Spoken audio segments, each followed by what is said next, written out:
Hi, Joy Akins here.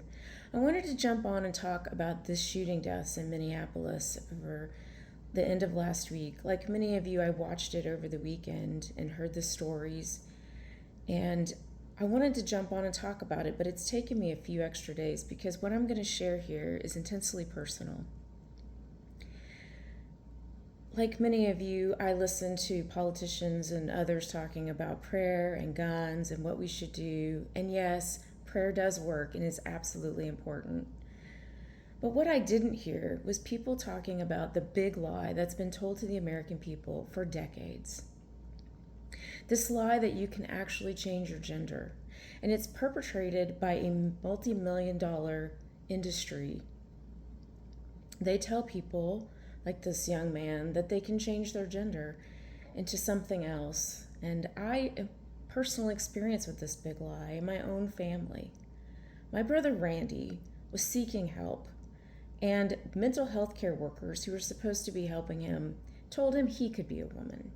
So he spent years and thousands of dollars on hormone treatments, transitioning to live like a woman, and multiple surgeries. And at the end, he woke up from that final surgery and realized the big lie that he'd been told, that he could not be a woman.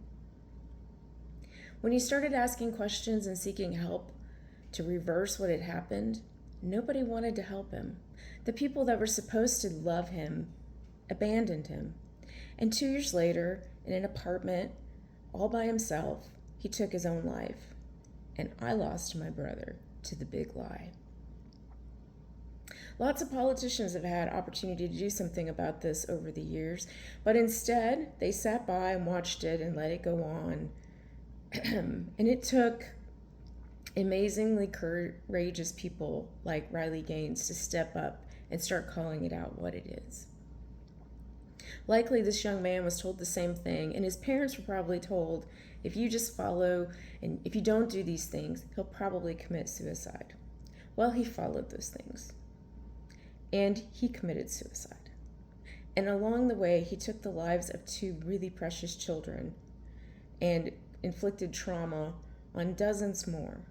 They'll never go back to a day before that shooting. As your governor, I will always tell the truth because that's where freedom is. And there'll be real policies to help people with mental health issues. And we won't let the big lie run our state. Thanks.